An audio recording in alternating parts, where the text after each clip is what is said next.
Hi my dear friends, welcome to my channel. ఈరోజు మన ఛానల్లో తెలుసుకోబోయేటటువంటి వ్యాపారం క్లౌడ్ కిచెన్ అండి. ఇది ఆల్రెడీ నడిపేటటువంటి వారికి తెలుసున్నదే అయినా కొత్తగా వ్యాపారం ప్రారంభించాలి అనుకునేటటువంటి వారికి ఇదొక మంచి అద్భుతమైనటువంటి అవకాశం అని చెప్పాలి. అసలు క్లౌడ్ కిచెన్ అంటే ఏమిటి అంటే దీన్ని ఎందుకు రూపొందించారు అంటే ప్రస్తుతం పెరిగిపోయినటువంటి ఈ రియల్ ఎస్టేట్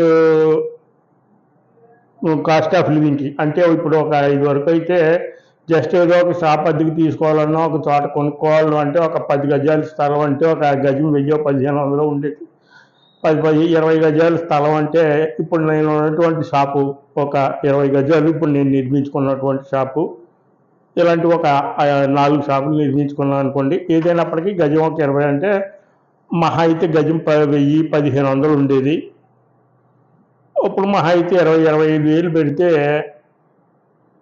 షాప్ అనే స్థలం అనేటటువంటిది వచ్చేది. అక్కడ చిన్న ఓ రేకుల షెడ్ ఏదో వేసుకుని ఒక చిన్నగా వాడి వ్యాపారం ఏదైనా చిన్న వ్యాపారం ప్రారంభించాలనుకుంటే, లేదు వాడికి అంత స్తోమత లేదనుకుంటే నెలకు ఒక 500 రూపాయలు ఎంతో అద్దె పెట్టుకుని వాడు ప్రారంభించేవాడు. కానీ ఇప్పుడు చూసుకుంటే ఈ రియల్ ఎస్టేట్ అనేటటువంటిది ఏ రేంజ్కి వెళ్ళిపోయిందంటే గజం 1,00,000, 2,00,000, గజం 5,00,000 ఉన్నటువంటి కమర్షియల్ ప్లేసెస్ అయితే కనుక గజం 5,00,000. షాప్ రెంట్లు చూసుకుంటే నెలకు 1,00,000 రూపాయలు, 1,15,000 దగ్గరగా. ఎంత తక్కువ చూసుకున్నా కమర్షియల్ స్పేస్ అనేటటువంటిది 50,000 దాకా ఉన్నాయి.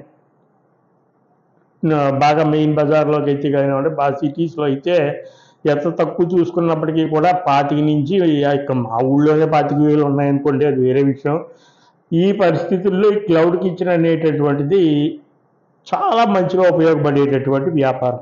ఇంతకీ అన్ని చెప్తున్నాను కానీ క్లౌడ్ కిచెన్ అంటే ఏమిటో చెప్పట్లేదు కదండి.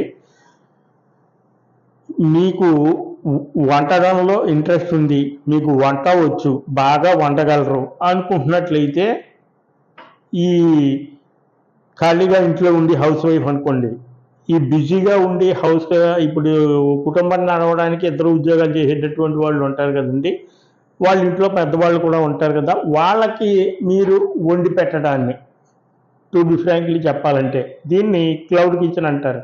ఇందులో ఏంటంటే వాట్సాప్ సముదాయంలో మీరు కొంతమందికి మీరు ఒక గ్రూప్గా మీరు చేసుకుంటారు. మీకు కావాల్సినటువంటి వాళ్ళు ఎవరైతే ఉన్నారో మీరు ఒక 10 మందినో, ఒక 20 మందినో, ఒక 30 కుటుంబాలనో, లేదంటే ఒక 15 కుటుంబాలనో వీళ్ళందరినీ ఒక వాట్సాప్ సముదాయంలో పెడతారు. వాళ్ళకి ఆ రోజు మెనూ అనేటటువంటిది మీరు డిస్ప్లే చేస్తారు. లేదంటే మీ స్టేటస్లో కూడా పెట్టుకోవచ్చు, అది ప్రాబ్లం ఏం లేదు. ముందుగా ఒక 10 మందితో మొదలు పెడితే ఒక 10 కుటుంబాలు, 15 కుటుంబాలు, కనీసం 2 కుటుంబాలతోనైనా మీరు మొదలు పెడితే ఈ లిస్టు ఏదైతే ఉందో ఈరోజు ఒక పప్పు, కూర, సాంబారు, పచ్చడి, పెరుగు వాళ్ళే కొనుక్కుంటారు అనుకోండి, లేదంటే ఒక 5 రూపాయల ప్యాకెట్ దాంతోపాటు మీరు వేయచ్చు. ఒక రైస్ అనేటటువంటిది ఇందులో రైస్ అనేటటువంటిది కొంతమంది తక్కువగానే తీసుకుంటూ ఉంటారండి. ఆప్షనల్గా రైస్ అనేటటువంటిది వైట్ రైస్ ఎవరికాళ్ళు వండుకెళ్ళిపోతూ ఉంటారు. ఎందుకంటే అందులో నెంబర్ ఆఫ్ క్వాలిటీస్ ఉన్నాయి కాబట్టి ఎక్కువ తీసుకుపోతారు. ఈ క్లౌడ్ కిచెన్లో ఎట్లా ఉంటుందంటే ఎవరికైతే ఇప్పుడు బయట అనుకోండి, మనకి సపోజ్గా ఇప్పుడు ఒక అంగడి కనుక తీసుకుంటే ఒక 50 భోజనాలు, ఒక 100 భోజనాలు వండుకుని పెట్టుకుంటాము. వచ్చినటువంటి వాళ్ళకి మనం సర్వ్ చేసుకుంటాము. వస్తే వస్తుంది ప్రాఫిట్ అనేటటువంటిది. ఒకవేళ మిగిలిపోతే మనకి ఇబ్బంది అవుతుంది.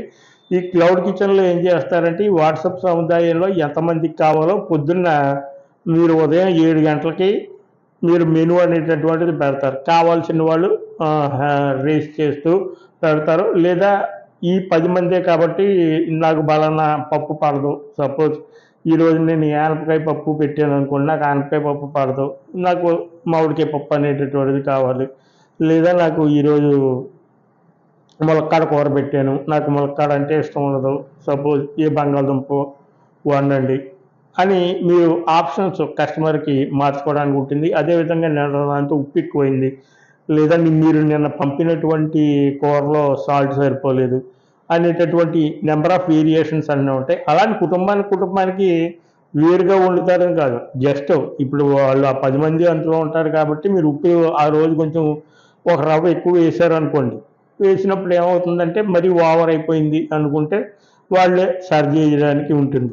ఏదేమైనప్పటికీ మీకు సపోజ్ కనీసం మీరు ముందుగా 2 ఏళ్లతో మొదలుపెట్టండి. ఎవరో ఉంటారు నా బొట్టుకాళ్ళు వండుకోవడానికి ఖాళీ లేనటువంటి వాళ్ళు ఇంట్లోనూ, లేదంటే పెద్ద వయసు వచ్చినటువంటి వాళ్ళు ఉంటారు. వాళ్ళకి ఏంటంటే మీరు ఒకసారి వెళ్ళి ఈ విధంగా వంట చేస్తాము, ఆకు రూ. 60, రోజుకి రూ. 60, రూ. 80, రూ.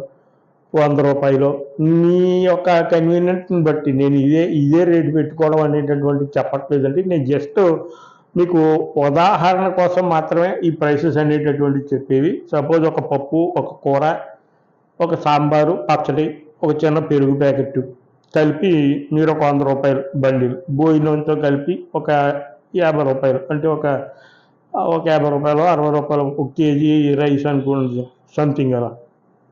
మీ వీలుని బట్టి, మీకు ఉన్నటువంటి మార్జిన్ బట్టి, మీకు దొరికేటటువంటి ప్రైస్ని బట్టి ఇంట్లో ఉండేటటువంటి వంట అనమాట. బయట హోటల్స్లో ఈ ఫుడ్ కలర్స్ అనేటటువంటి వేయడం, ఆ తర్వాత ఈ సున్న నీళ్ళు పోయడం అంటే ఒకటి అన్ని హోటల్స్ ఒక విధంగా ఉన్నాయని కాదు.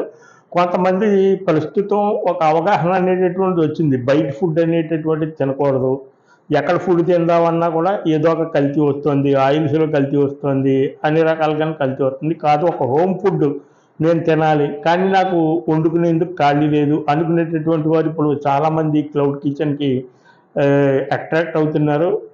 ఇక్కడ ఒకళ్ళు ఇద్దరితోనే మొదలెట్టింది, కొన్నాళ్ళలో పోతే టీవీ ఫ్రాంక్లీ ఒక 100 కుటుంబాలు కూడా ఇందులో జాయిన్ అవ్వచ్చు. మీరు ముందుగా ఒక ఇద్దరు కుటుంబం దగ్గరికి వెళ్ళి మీరు మొదలు పెడితే మీ సముదాయంలో 25 మంది 30 మంది ఇంకా ఎక్కువ అయ్యేటటువంటిది అన్నారు. దానివల్ల మీకు ఒక ఫిక్స్డ్ ఇన్కమ్ అనేటటువంటిది వస్తుంది. ఒక 10 మంది కనుక మీకు పెట్టారంటే ఒక కుటుంబం దగ్గర నుంచి 3,000 కనుక తీసుకుంటే ఒక 10 కుటుంబాల ద్వారా మీకు 30,000 వస్తుంది.